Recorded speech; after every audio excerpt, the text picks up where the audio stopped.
Дэлхийн монголчууд амжилт радио 88.3 дэлгэнд ярьсавгаад харуулан сонсож байгаа эрхэм танд өглөөний мэндийг хүргэе. Улаанбаатар хотод 7 цаг 12 минут болж байна. Радион 3 дугаар студиэс хөтлөгч аргун хөтлөгч цэцэг найруулагч Борхогийн Чимбатнаар дэлхийд өнөөдөр нэвтрүүлгийг өргөхөд бэлэн боллоо. Өглөөний мэнд аргуу сайхан амарсан уу?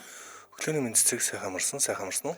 Сайхан амарлаа. За манай нэвтрүүлгийн хамтран ажиллагчаар тожигнох дууг Март Гисүрэтагаар орчныг мэдэрч дуу чимээгүй Монголын төлөө Батулаг авцаарус хамтран ажилланаа. За мөн Gift of Health Гисүрэтагаар Туркийн Ocean брендийн Fish Oil Syrup буюу Omega хамтран ажиллана. За өнөөдөр 2025 оны 4 сарын 25-ны өдөр тохиож байна. Өнөөдөр он гар 115 дахь өдөр бол он дуусахад 250 хоног үлдсэн байна. За үргэлжлүүлээ цагийн агарын мэдээлэлтэй танилцдаг. 7 цагийн байдлаар Улаанбаатар хотод 2 градусын дулаан гэсэн байна.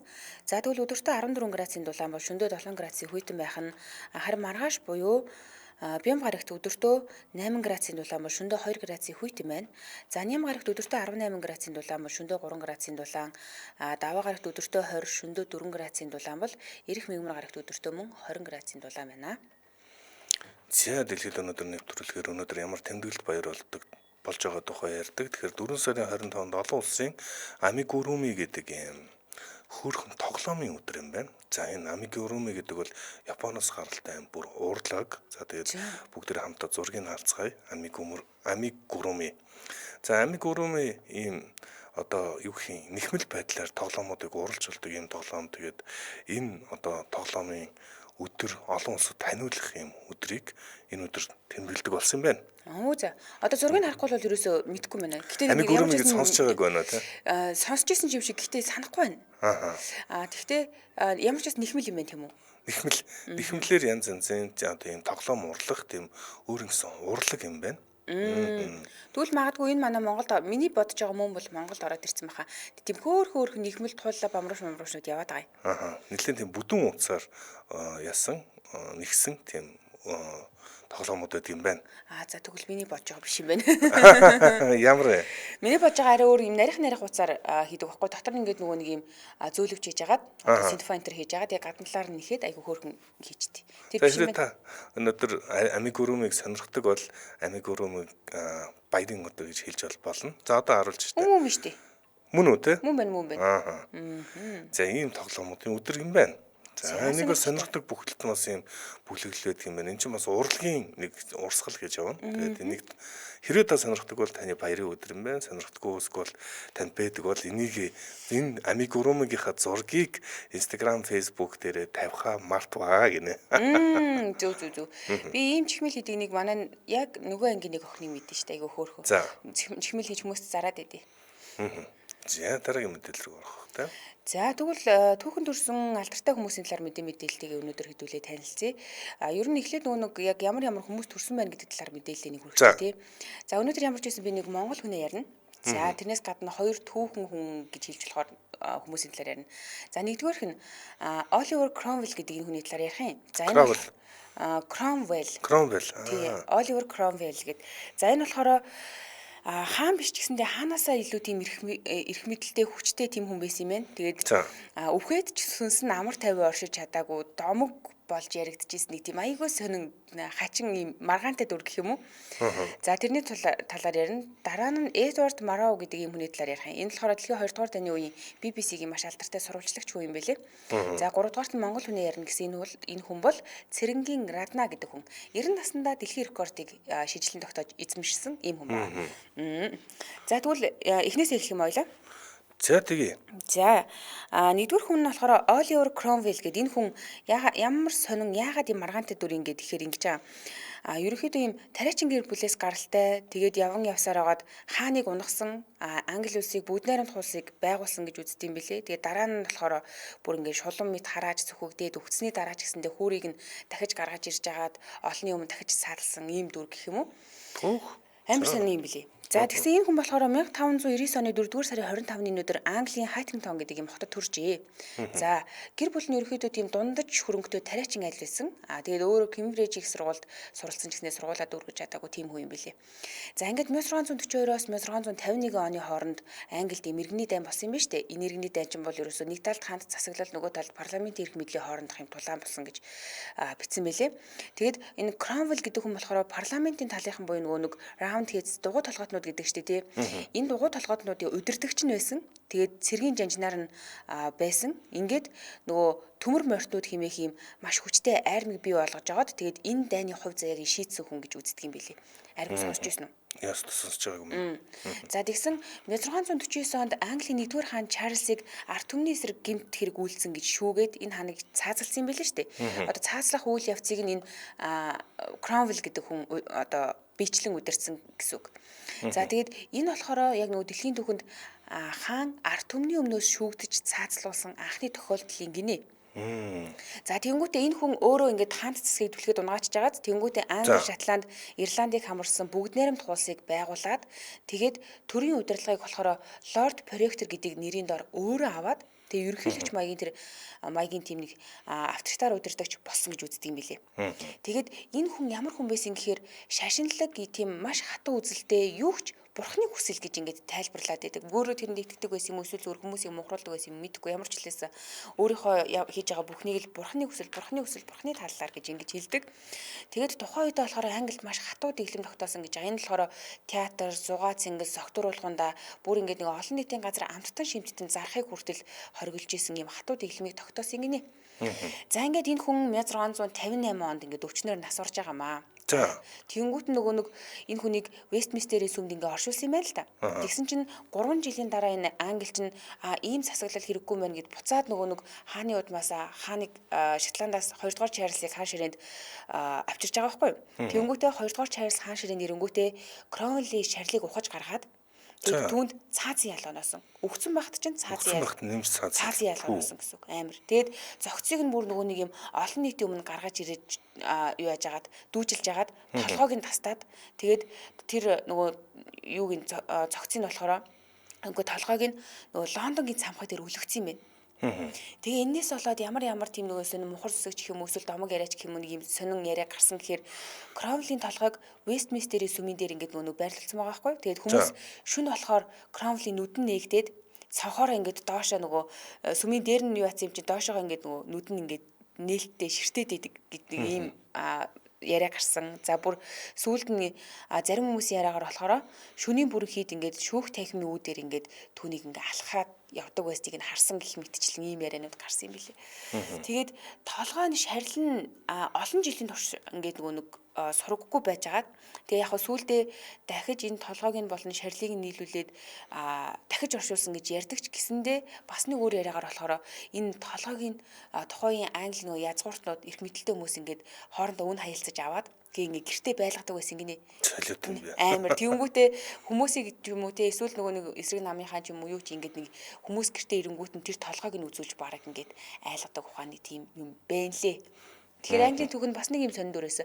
Тэгээ энэс ч болоод ерөөхдөө Англи улс нэг хэсэг хугацаанд шилжилтийн үед байсан юм билээ шүү дээ. Хаан засаглалтай байсныг энэ Кромвелл удирдах жагаад ингээд унгаагаа хийцэн. Тэгээд нэг 3-4 жил хаангүй байж байгаа буцаад хаан заларсан гэхээр энэ хооронд бас нэг тийм айгүй сонир үйл явц өрнсөн юм билээ. Тэгээд энэ 1-р Чарльз хаан өөрөө бас нэг жоохон тийм сонин гар байсан билээ шүү. Өчигдөр нэг хайлт харсан. Сонин гэдэг нь ер нь нөгөө нэг парламенттайгаа юугаа эрх мэдлээ булаацалтаад тэгээд ингээд ард түмнийг яг яаж шуулж мүлжиж болж ин тэр болгонд нь татвар ногдуулах гэх мэтчлэн тэгээд ер нь л нэг тийм жоохон шунхай совдаг тийм хаан байсан гэж өчигдөр хайлт харсан шүү. Тэгээд бүр нөгөө нэг юм хөлөг онгоцнууд дээ шүү дээ. Хөлөг онгоцон дээр хүртэл ингээл ийм байж болох бүх татвар матварыг ногдуулж могдуулаад тэгэл яаж энэ парламентийн завсар зайгаар нь би ямар нэг юм хийх үү гэж мэддэг.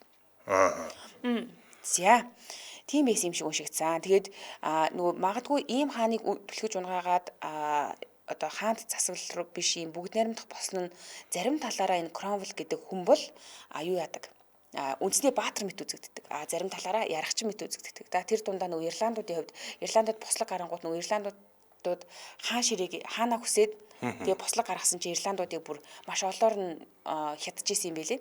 Тэгээ энэс нь болоод Ирландууд тэр тусмаа энэ Кромвелл гэдэг үнийг үтсэн яд. Одоо ямар ч хэлээс энэ хүчин байдаг юм биш тийм хаанч гэдэг. За Улаанбаатар хотод 7 цаг 22 минут болсон байна. Нэвтрүүлгийн хамтран ажиллагчид танилцуулаад үргэлжлүүлнэ. Тожигнох дуг март орчныг мэдрэх суурайтаагаар дуу чимээгүй Монголын төлөө Батүлэг авц сервис. За манай авц сервис нь 2000 оноос эхлэн энэхүү аян эхлүүлж байгаа. Давхартан доор 100 гаруй 1000 автомашин 100 орчим сая төгрөгийн хямдрал урамшууллыг үзүүлж аль хэдийн жолооч нарын хүссэн хөдөөдөг аян болоод байгаа юм байна. За тэгэлгүй яг. Ер нь ингээд дийш тийшээ явахгүй. За одоо ингээд 100-ны үйлрэл эхэлж ш дийш тийшээ явах гэхээр машинд ингээд нэг юм дуурайх амар сэтгэл сэвтэй те. Ер нь амар хэцүү. Яг ингээд анхаарлаа төвлөрүүлэл явж чаддгүй шүү дээ. Миний хувьд бол хизээ яачих бол за зүгээр байгаа даа гэл ингээд нөхөртөө хилээ хэлж чаддгүй байя байж чаддгүй. Энэ юу дуурайх байгаа ингээд асуух гэхээр тэгэл хэцүү шүү дээ. Яахаар хэлдэг ямар эвгүй. Нууц мэдээ задлж байна. Энд чинь нөгөө нэг манай нөхөр айгуу сайн жолооч байхгүй юу. Тэгээд ингээд юм мэдчихэхт нь би тэгэл хажуунаас нь ингээд харж явах муухай шүү дээ. Яац ингээд авах муухай шүү дээ. Тэгэл ер нь ингээд болж байгаа ч юмыг би болохгүй болгоод ч байгаа юм уу мэдгүй ямар ч хэлээс ийн тэнд ингээ юм дуурайх хараа амар л сэтгэл сэвтэй байдаг. За тэгэхээр ийм асуудалтай хүмүүс олон байдаг нь гарцаагүй. Ер нь бол таны автомашин төжигнээд байна гэдэг ямар нэг юм болохгүй байгаа л гэсэн. Тэр мэдээж хэрэг ихэнхдээ тожигнох дуу бол одоо явах хэд ангийн гэмтлүүд, эвдэрлүүд байдаг.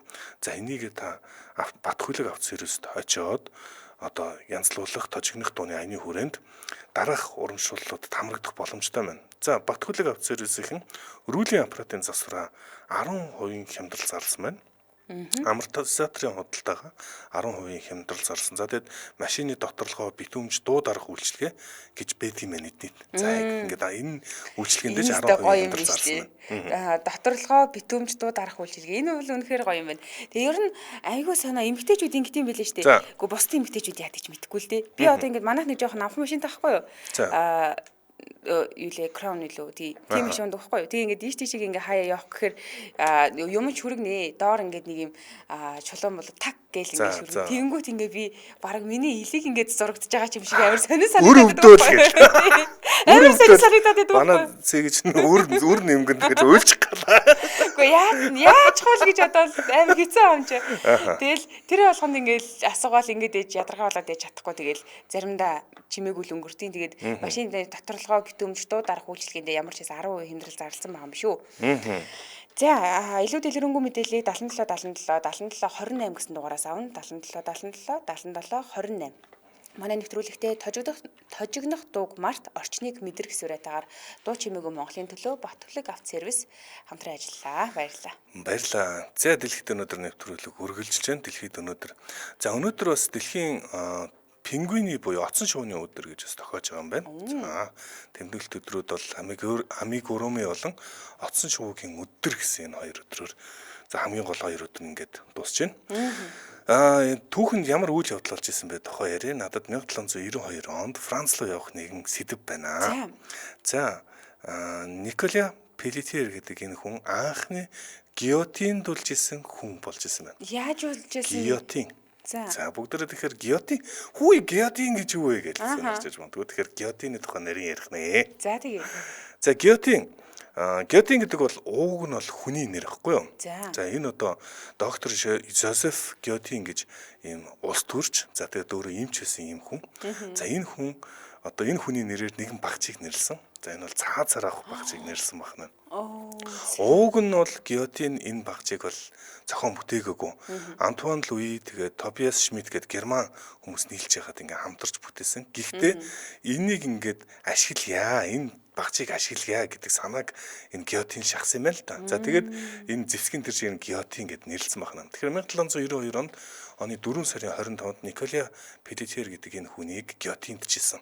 За анхны тохиолдол гэсэн. За энэ хүн 1792-оос 1977 хүртэл бараг 200 жилийн турш одоо хүмүүсийг цаазаар авдаг олон хүмүүсийн одоо аимшигыг хүргэжсэн одоо багч бол энэ Гильотин гэдэг багч. За бүгдээ гэдэг чинь нэлээ хожуу юм шүү дээ. Тийм саяг хүртэл бас энэ одоо цаазын багч байсан. За тэг Гильотиныг бүгдээр ингээд дүрслэл манай найруулагч өгчөж байгаах ингээд дээрэс нь юм ташуу байдлаар ингээд ирэлцсэн юм хүнд төмрийг дээрс нь ингээд унгаачдаг байсан. За тэгэд энэ маш тийм хурдан цэвэрхэн хийгддэг арга байсан байна. За энийг ингээд харангуут хүмүүс ямар аимшигтай юм бэ гэж бодож иж бодлоо. Тийм. Гильотин юугаар бас их одоо чухал вэ гэхээр орчин цагийн одоо ардчлал энэ бидний төрт нийгэм ерөөсөө Францаас эхлэлтэй. За тэгэд Францын хувьсгалыг эхлүүлсэн Францын хувьсгалын бэлэг тэмдэг гэж хэлж болно Гильотин. Хөрхи Гильотин нар чи 15,000 францчууд одоо нэг хядсан байдаг. За одоо энэ багцыг одоо харуулж шүү дээ. За ингээд энэ Пелетьер гэдэг хүн энээс өмнө яадаг байсан бэ гэхээр ер нь цаазын ял гэдэг тийм ерөөсөө маш сонирхолтой хүмүүс бүр ингээд очиж сонирхож үздэг хүмүүс юу муу дуртай юм бэ тэрийг нь одоо бүгдээрээ сонирхно. За жишээ нь язгууртнууд бол сэлмээр одоо завьчулах байсан бол энгийн ард иргэдийг одоо боож үлгдэг байсан, дүүжилчдэг байсан тийм. За заримыг нь ялангуяа хүн гэмт хэрэгтнийг яргалдаг байсан тийм. Тэрийг нь олноор ирж үзэх дуртай байсан юм байна. За гэхдээ мэдээж хэрэг одоо энэ хувьсгалчид Францын хувьсгалчид 3 одоо чухал зүйлийг чухалчилж байсан л та. Эрх чөлөө, эв нэгдэл, эрх тэгш байдал гэсэн энэ 3-ыг чухалчилж байсан. Өөрөөр хэлбэл одоо ямар ч гарал үүслээс нэг багжаар одоо цаазалдаг юм аа. Тэр нь хурдан, бага өвтөлттэй. Тэгээд бүх одоо хүмүүс хэрэгжилж болох юм гэсэн санаагаар гильотин уг нь ингээд төлгсөн юм байна. За тэгээд яагаад энэ өдөр нь сонирхолтой вэ гэхээр энэ нөгөө Николай Пелетьер гэдэг анх ингээд цаазар ахуулсан энэ ингээд зам дагуу байсан явж байгаа хүмүүсийг л одоо жинчдийг одоо дээрэмддэг юм нөхрөөс юм байна л та. За тэгэд энийг барьчаад за чамааг гильотиноор дүүжилнэ гэдэг одоо цаазална гэд хүлээлгэсэн гинэ. Өөрөөр хэлбэл гильотин гэсэн чинь бэлэн болоогүй байсан. За ингээ гильотин угсарч байгаа чиний одоо цаазлах машин ч байж байгаа гэл одоо хэдэн 7 хоног хойшлсон юм байна. За тэгэхэд энэ одоо машины хүчээр одоо Пелетьер гэдэг хүн хэдэн 7 хоног хүлээгэл ингээл бийжс ихэр бас их аимшигтэй юм шиг сонин юм шиг юм нөхцөл. Ер нь зовлонгийн хурдан дээржтэй гэхгүй юу? Нэг л тодорхойлсон. За тэгэхэд гильотиныг ашиглах болсон гэсэн чинь хэдэн мянган хүн цугласан юм байна үзгээд. За ер нь л үздэг юм уу гэх юм. Тэгчээд одоо ингээд уцаа татлаа, унлаа, толгой бүнгэс тэгээ өөр үзэх юм байхгүй. Яа бас л муухай мазаа хийх. Харин ууг нь тийм. Тэгсэн чинь зарим хүмүүс нь бүр болио, бүү, буцаая, үлгё гэж бүүлжсэн гэж байна. За энэ одоо бас ер нь бас юг харуулж байгаа гэхээр олон нийт яг цаг бодлохоор гэх юм уу бас ийм ер нь л одоо Ромын үед ч гэсэн гладиатор аимшигтай шүү дээ. Тэр чинь одоогийн бүх мөхтэй харьцуулшгүй шүү дээ. Тэр одоо манайх бол унгаагаал болчихж бол тэр үед ингээд цусаа гартлаа нэг алдлаа ингээд бүгд нэг ингээд алуулахыг хүсээд. За ингээд түрүүн би хэлсэн гильотин гэдэг одоо энэ одоо багж бол Францын хувьсгалын бэлэг тэмдэг болсон. Энд одоо харуулж штэ. За одоо ингээд энэ нөхөн дотор нь толгоогоо хийлээ, дээрэс нь нөгөө зүйл нь ингээд ташуу өмнө тэгээд унлаа тэгээд. За тэгээд энийг уг нь Францын хувьсгалчид эхлүүлсэн. Максимилиан Робеспьер гэдэг хүн эхлүүлсэн. Гэтэл яг цагаад болсон чинь гильотин Францыг өдөрцсөн гэж. Гильотин Францыг өдөрцсөн. Өөрөөр хэлбэл ууг нь Францын хувьсгалыг Максимилиан Робеспьер эхлүүлээд 16 дугаар үе Мари Антуанет бүгдийн толгойг авсан болж эргээд Максимилиан Робеспьер өөрөө бас гильотинд болсон. За өөрөөр хэлбэл одоо Францын удирдлагад гарч ирсэн хүмүүс нь өөрсдөө ингээд тасдуулаад тэгээ гарч ирсэн хүмүүс нь дараагийн хүмүүс нь бас тааслуу гих мэтчлээ. Ерөөсөө Францыг нэгэн хэсэг хүн удирдаагүй гильотин удирцсан гэж ярьж байгаа. Ер нь бол цаазлуулааг үйлдсэн ганц зүйл нь гильотин л юм биш үү? Цаазлуулааг үйлдсэн гильотин.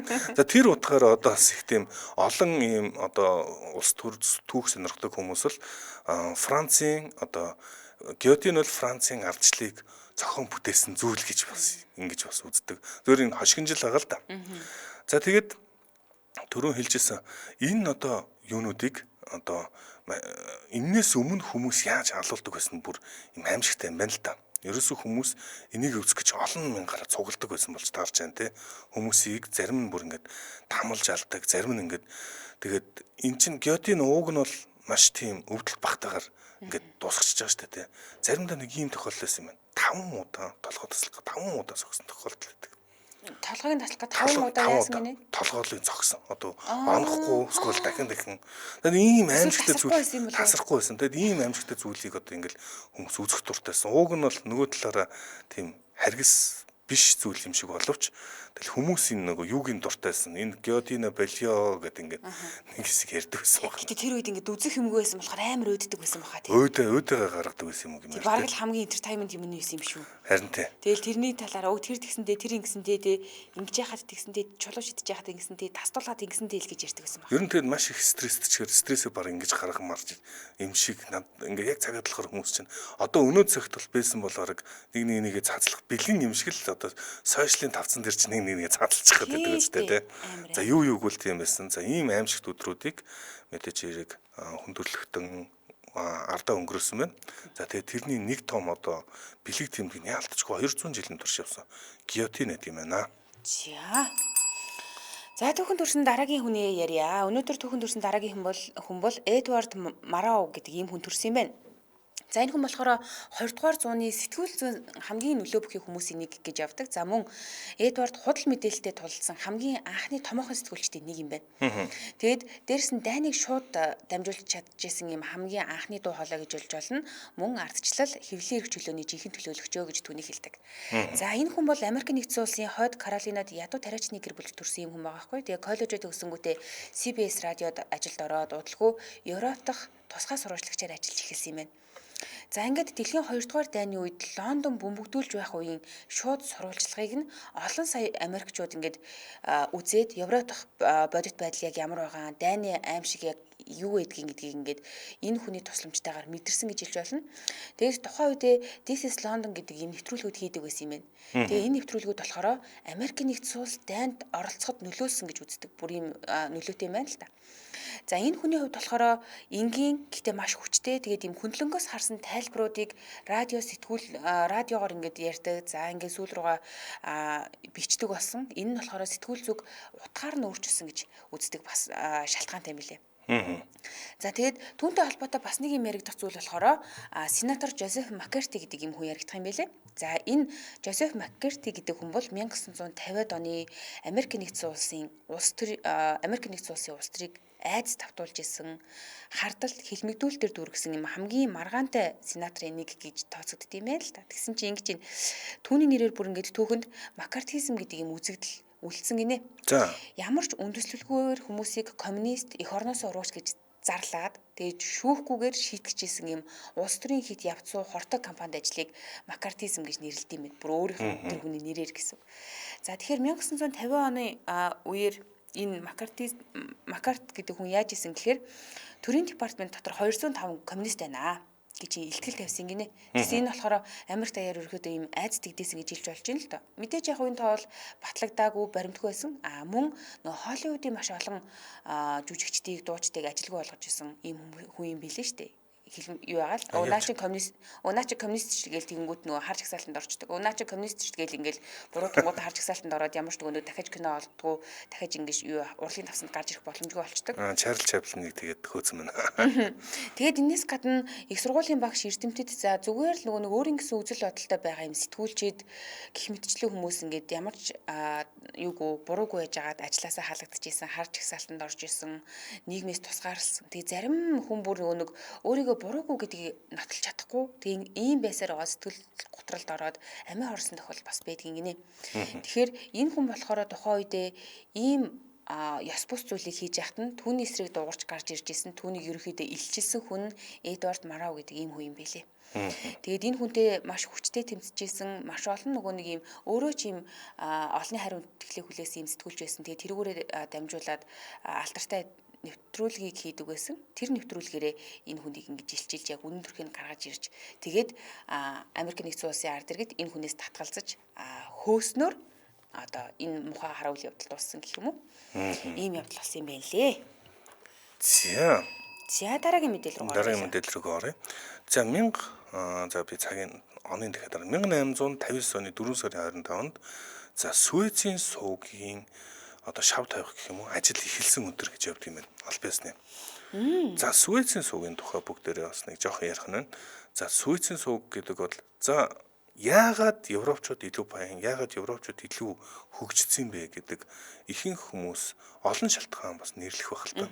Гэхдээ хүн амын одоо 60-70% нь Аз улсын ч байгаад байдаг том эртний гүрэн одоо соёл иргэншлүүд ч энд үүсээд байтал яагаад европчууд ялангуяа ингэж их хөгжсөн бэ? Энд нууц нь юу вэ гэхээр бас далайн худалдаа, далайн тээврийг бас олон ярьдаг. За мэдээж хэрэг нөгөө Португал, Испаниас авахуулаад энэ жижигэн Португал бол жижигэн шүү дээ. Тэгсэн мөртлөө далайн тээврийг эхлүүлээд за дэлхийг одоо нээж илрүүлээд шинэ төвүүдийг илрүүлээд за ингээд одоо нээлтүүд хөдөлთა 8 эрхлээд ингээд эндээсээ баяжаад эхэлсэн. Энэ бол далайн тээвртэй холбоотой байдаг. За тэгээ мэдээж хэрэг уламжлалт хамгийн гол далайн одоо тээврийн хөдөлтааны урсгал бол Европ, Аз хоёрын дундуур явагдаж байгаа. Европ Аз хоёр хоорондоо далайгаар зорчиход бол дундуур нь Африкийг тойрж байгаа.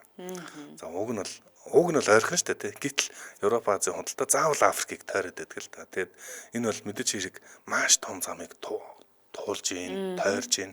Тэгээ энийг одоо товчлох гарцвал мэдээж хэрэг Суэцийн сууг байсан. За Суэц бол 164 км-ийн хурдтай нэг юм одоо яг газар дундын тэнгис болон улаан тэнгис хоёрыг хооронд нь жоохон хоолоогоор жижиг хэсгээр ингээд хоорондоо зайтай. Энийг ухчвал ерөөсөө ингээд цуг болгочвол энгэр ч одоо ингээд зарчаад эхлэх юм шүү гэдэг санаа эртнээс бас яригдчихсэн байгаа юм. За ингээд яг энийг бодит ажил хэрэг болгосон өдөр нь 1859 онд 4 сарын 25-нд эхэлж исэн юм байна. За ингээд 1 сая хүн ажилласан гэж ярьдаг. За ингээд Суэцийн суугийг барих бол ерөөсөө тийм амар байгаагүй 164 км-ийн сувг шууд ухаад за тэнд нь ингээд газар шорооны ил ажил хийж байна. Одоогийнх шиг ямар одоо тоног төхөөрөмж байсан биш. Дан хүний гараар бүтсэн байгаа юм. Тухайн үед бас ингээд ийм том сувгийг дан хүний гараар бүтээсэн гэхээр бүр ингээд санаанд оронгүй. За тэгээд эхний барилтын 5 жилийн турш энийг барихдаа боолчлолын аргаар барьж исэн буюу хууль бус хөдөлмөр за ингээл хүмүүсийг тачлан тамлан зовоож маш хэцүү нөхцөлд энэ боолчлолын аргаар Суэцийн суугийг явуулсан байдаг. За ингээд сүүлд нь хүний эрх арай сайжраад хүний эрхийн мэдрэмж сайжраад 5 жилийн дараа боолчлолыг хориглосон. Гэхдээ л нийтдээ бол 1 сая хүн энэ ч одоо ингээд амьдралаа энэ суугийн төлөө зориулаад яаж иж хаад ингээд хүний хүчээр зодсоор хахад бүтээсэн бахна. За ингээд 1869 он буюу яг барьж эхлээд 10 жилийн дараа Суэцийн сууг ашиглалтанд орсон байдаг. 1869. Ингээд ийхүү Суэцийн сууг ашиглалтанд орсноор зүгээр л ингээд шууд ухчихж шít. Гэтэл дэлхийн хамгийн чухал геополитикийн одоо зангилаа болчихж байгаа. Ерөөсөө улс болгон энэ Суэцийн суугийг шунждаг. Ингэрч одоо ч гэсэн маш их мөнгө хийдэг. Сая нэг 21 онд нэг онгоц яг Суэцийн суугийг бүглээд ингээд 200 тонн онгоц бүглээд зогссон. Бөөн асуудал басныг санаж байна уу? Санахгүй шүү. Тийм үйл явдал. Саяхан нэг тийм үйл явдлаас нь тэгээд ерөөсөө нэг 30 хоног зогслоо. Тэгээд 1 тэрбум доллар хохирол очруулсан гэд. Нөгөө Египт нөгөө онгоцыг чинь сүлд нь барьцаалж аваад тавихгүй чи 1 тэрбум долларын хохирол очруулсан гэд уурдаад барагдуулж ижэв гэд бас бүүн хөгжилтэй юм болсон. За тэгээд энэ одоо Суэцийн суугийг хэн эзэмших болсон бэ гэхээр Франц болон Египтчүүд эзэмшижсэн. Тэгээд 1875 онд Их Британичууд Египтийг одоо Египтийн хувьцааг аваад Франц, Их Британи хоёр энхүү эзэмшиж эхэлсэн байна. Тэгээд мэдээж хэрэг одоо дэлхийн 1-р дай, дэлхийн 2-р дай хүйтэн дайны үед энэ одоо Суэцийн сууг гэдэг бол хамгийн үн цэнтэй одоо хөрөнгө, хамгийн чухал одоо хүзэр гэх юм уу Суэцийн сууг болж орж ирсэн. Амин цэг гэж хэлж болно. За одоо дэлхийн нийтийн худалдааны 12% одоо хүрт ингээ явж байгаа. Одоо судас гэж хэлээ л да одоо. Худалдааны судас нь одоо Суэцийн сууг болчдөг гэсэн. За ингээд Египтийн одоо ерөнхийлөгч Насер 1956 онд одоо Суэцийн хямралыг бий болгосон. Ийхүү одоо Их Британи болон Францаас нь булааж авсан. Тэгээд ингээд үүнийх нь эсрэг Британи, Франц, Израильтай нийлээд дайн зарласан. За энэ дэр маш сонирхолтой дүр зураг ажиглагдана. Их Британи, Франц, Израиль, Египт рүү тарихад анх удаа эн чинь хүйтэн дайны үед шүү дээ. Америк нэгдсэн улс зүйлд холбоот улс нэгдэл тахарчсан. Нэгдэл тахарч энэ хоёр нэгдэд бойл яваад та нар гэж ингэж одоо хүйтэн дайны үед хүртэл нэгдэг ингэж нэгдэл байсан амар тийм сонирхолтой тохиолдол Суэцийн сууг дээр бас гарч исэн байна. Зөө сонирхолтой юм. Улаанбаатар хотод 7 цаг 41 минут болсон байна. Нэвтрүүлгийн хамтран ажиллагчаа танилцуулаад үргэлжлүүлнэ. Gift to Health гэсэн урайтаагаар Turkey Ocean Brand-ийн Fish Oil Syrup буюу Omega хамтран ажиллана. За Ocean Brand нь Турк улсын тэргүүлэгч брэнд. За 2004 оноос хойш байгалийн гаралтай түүхий ашиглаад хүний бие тусдаа нэмэлт бодис агуулгагүй бүтээгдэхүүнийг Gift to Health урайтаагаар хэрэглэгчид санал болгодог. За тэглэгээ өнөөдөр битээр онцлоод Омегагийн танилцуулнаа. За ер нь бол энэ омега 3 тосны хүчил нь одоо таны хүүхдийн хурдтай өсөж байгаа болон за тэгээд тэр нөө тархины хөгжилд маш чухал үүрэг гүйцэтгэдэг. Тэгэхээр хүний тархины 60% нь өвдснөөс бүрддэг гэдэг шүү дээ. Тэгээд омега 3 бол үүний 10-аас 15%-ийг нь бүрдүүлэх юм байна. Айгүй өндөр юм байна. За тэгээд Брэдфорд их сургуулийн судалгаагаар омега 3 тогтмол хэрэглэж байгаа сурагчид ямар байна гэхээр бичих чадвар нь 81%, унших чадвар нь 67%, тоо бодох чадвар шударга нь 74%-аар тус сайжирсан гэдэг юм үр дүн гарсан гинэ. Оо. Тэгэхээр бид нар л өөрсдөө зүрх судаснд тархинд ингээд нөгөө хэрэгтэйгээд омега хэрэглээд ахаас гадна хүүхдүүдтэй бас хэрэглүүлэх юм бол эн чинь айгүй том давуу талтай юм байна шүү дээ. Эрдэмтэд энэ нөгөө Вьетнам, Япон илүү хамгийн турхай гэж ярьдаг юм билээ шүү дээ. За одоо тархалтын түвшнөрөө дэлхийд хамгийн хойно ордог хоёр улс бол Вьетнам, Япон хоёр гэдэг. Тэгээд энэ омега 3-тай нь холбоотой гэж ярьдаг. Омега 3 бол хоол боловсруулах тэр нөгөө тосоо задлах, бодисын солилцоог сайжруулах. За магадгүй ингээд нөгөө цадсан мэдрэмжээ төрүүлэхэд хүртэл омега 3 их чухал үүрэгтэй гэж үздэг. Тийм учраас зөвхөн ганц одоо тархины үйл ажиллагаанд сайн байгаа зогсохгүй бас олон талын ач холбогдолтой маш чухал одоо юу бол одоо таны хичээл бол омега 3. За загасны тос нь омега 3, EPA болон DHA-гээр баялаг. За тэгээ манайхан болохоор сүүлийн үед ер нь миний анзаарснаар бол омега худалдаж авахдаа энэ EPA, DHA гэдэг энэ юунуудыг нэлээд анзаардаг болсон байлээ. Найрлагуудыг. Тэгээд ийм найрлагаараа баялаг учраас олон төрлийн ашиг тустай гэж байгаа. За тэгвэл өнөөдөр танилцуулж байгаа энэ Ocean Brand-ийн омега бусдаасаа юугаараа давуу талтай юм гэхээр чихэргүй нэмэлт юм чихэр оруулагч ерөөсөө байхгүй, өнгө оруулагч байхгүй, цавуулаг байхгүй, удаан хадгалах бодис ерөөсөө агуулаагүй. Тэгээд Стамбулын судалгаа шинжилгээний хүрээлэнтэй хамтарч бүтээгдсэн ийм бүтээл юм байна.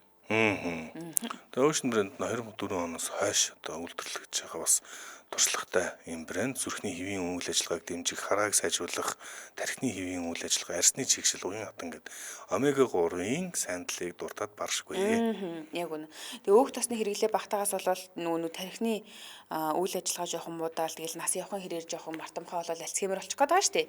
Тэгэхээр омега 3-а зүрх судасандаа ч байсан, тархиндаа ч байсан хэрэглээрээ тэгээ зөвхөн томчууд гээд ахгүй хүүхдүүд хэрэглүүлэх нь бас ийм үр дүнтэй байдаг ахнаа.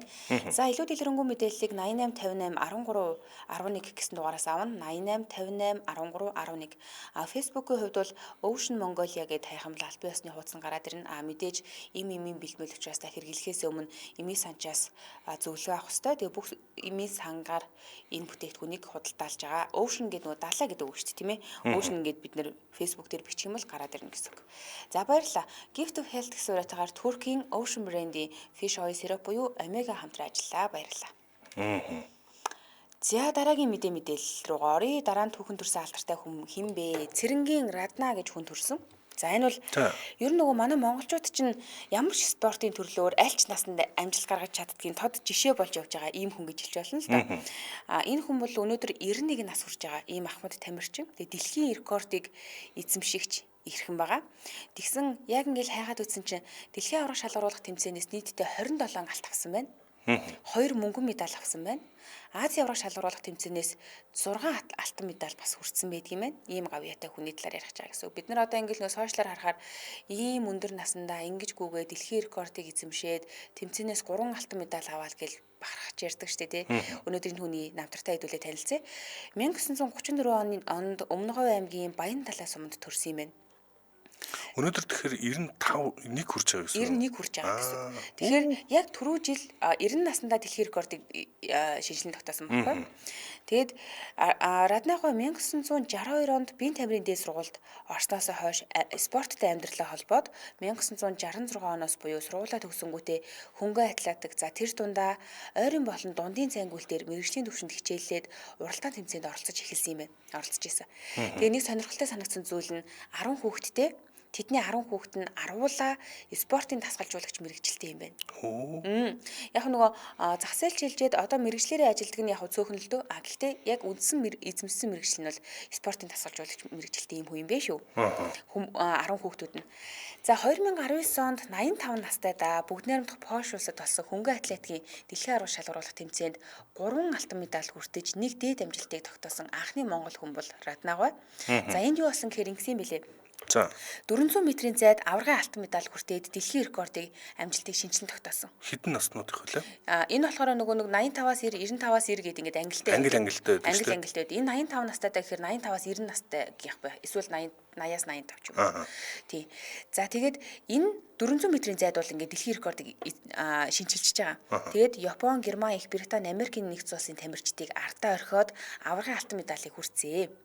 За дараагийн амжилт нь болохоор 60 метрийн саадтай гүйлтийн дөрөлд энд үргэлжлүүлж оролцоод Итали, Америк нэгдсэн улсын тамирчдыг ялснаар алтан медалаа ихэрлүүлсэн байдаг. За ингээд хамгийн сүүлийн өдөр буюу уртын хараалтын төрөлд дахин амжилт үзүүлээд энэ төрлийнхөө юунд алтан медаль хүртээд ингээд яг энэ 2019 оны тэмцээнд бол Монгол Улсын төрийн дуулыг 3-таа ашиглуулсан ийм хүн гэсэн. Би хараад байгаа чинь зүгээр гүйтгэл гэж бодсон чинь харайдаг юм байна. Би марафон гэж одоо холын зайлт эсвэл дундын зайд гэж санаад байсан чинь 400 м-д гүйдэг юм байна. Цаадтай хараалт нь уртын хараалт нь гээд бүгднгээр нь Ундаг байгаа. сая би ингээ харлаа 90 наснуудын рекордыг шинжилсэн гэж ярьсан шүү дээ. Тэгээ 90 наснуудын рекордыг 71 минутаар одоо шинжилсэн байна шүү дээ. За одоо яг рекорд нь 9 минут 26 байсан байна. 1500 м гүйлтэнд энийг 7 минут 26 буюу секунд буюу бүр бараг 1 минут чах уу 1 минут гарan одоо шинжилж тогтоосон. Бүр тасархай гэх юм уу 90 наснууд дотроо шинжилсэн байна те. Ингэжлээ өөрийнх нь ярилцлагыг бий болсон. Тэгсэн чинь Европ хүмүүстэй харьцуулахад манай монголчууд чинь намхан штэ. Тэгээд ингээд намхан учраас тэр хэрээрээ нөгөө нэг юм юу урттад гүйж чаддгүй маань л да одоо юу гэдэг нь хөлийн алхаан жоохон богинохон байгаад идэг гэсэн үг. Одоо жишээлбэл барианд орох гээд Раднагаа 2 ингэж алхаж барианд орж яхад яг Европын тийм нөгөө өндөр хүмүүс чинь нэг алхаал барианд орчдөг юм л дээ. Нөгөө Африк гаралтнууд чинь бүр уртгуултай байдаг те. Тэгээд ингээд орчд юм байна. Тэгэхдээ өөрөө тэр хүмүүсээс юугаараа ялгаатай байсан гэхээр тэр хүмүүс нөгөө 90 настай учраас бүхтэр юм байна. Тэгээ бүхтэр болохоор энэ чинь нөгөө хурдан дайг нь нөлөөлт юм ба штэ. Раднагийн хувьд болохоор ерөөсөө тийм нүуний дахиас махис юм байхгүй. Одоо юу цих ийм нуруутай. Тэгээд ерөөсөө бүхтийхгүйгээр ингэж гүүхээр нөгөө хүний тэнцвэрт байдал хадгалагдаад айгүй хурдан гүйд юм байна. Ингэж бас нөгөө нэг биеийнхээ онцлогоор дэлхийн рекордыг шинжилэн тогтоосон хүн юм байлээ штэ. За ингээд өнгөрсөн жилийн буюу 2024 оны 8 сард Шведийн Готенбург хотод дэлхийн аврах шалгаруулах тэмцээн болсон. За тэгсэн энэ тэмцээний өмнө болохоор 90 наснда дэлхийн рекордыг шинжилэн тогтооно. Миний өрсөлдөгч нэг Япон өвгөн байгаа. Гэхдээ би тэрний рекордыг сая эвдсэн л дээ гэж ярьсан. Энэ нөгөө нэг эвдсэн гэдэг нь 2019 оны тэмцээнийг хэлж байгаа байхгүй юу? За ингээд яг энэ тэмцээний үеэр 90-95 насны ангилалд 100 болон 800 м-ийн зайд төрүүлээд хос алтан медалийн болцол хангаадсан бол дараа өдөр нь 200 м-ийн зайд мөн төрүүлээд 3 дахь алтан медалаа хүртсэн.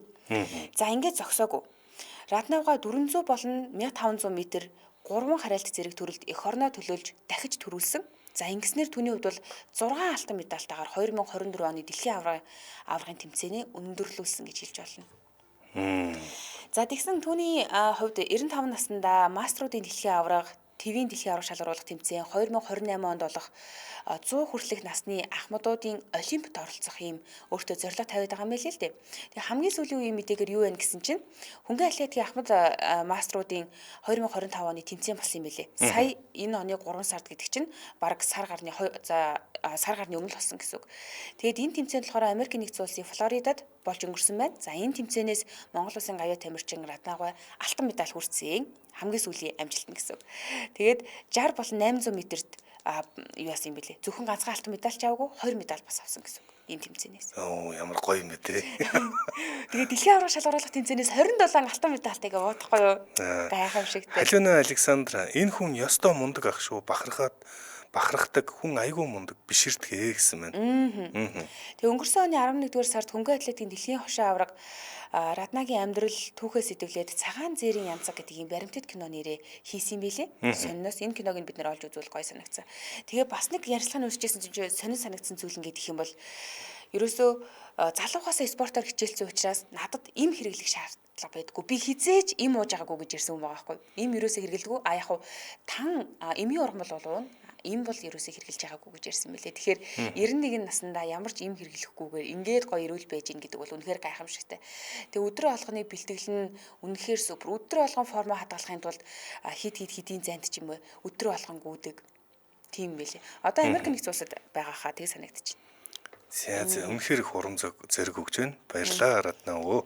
Төрсөн өдрийн мэнд хүргэе. За баярлалаа. Нэвтрүүлгийн өндөрлийг сахилсан биз дээ. За Тожигнох Дуг Март гэсэн урайтаагаар Дуу Чимээгүй Монголын төлөө Батүлэг автосервис хамтран ажилласан. За мөн Gift to Health гэсэн урайтаагаар Туркийн Ocean брендийн Fish Oil Syrup буюу Omega хамтран ажилласан. Баярлалаа. Сонсогчдоо үргэлжлүүлээд 8 цагаас радио мэдээг уйлаан сонсороо 8 цаг 10 минутаас та мэдхүн нэвтрүүлгээрээ эргээд уулзцгаая. Баярлалаа Аргуна. Баярлалаа цэцэг.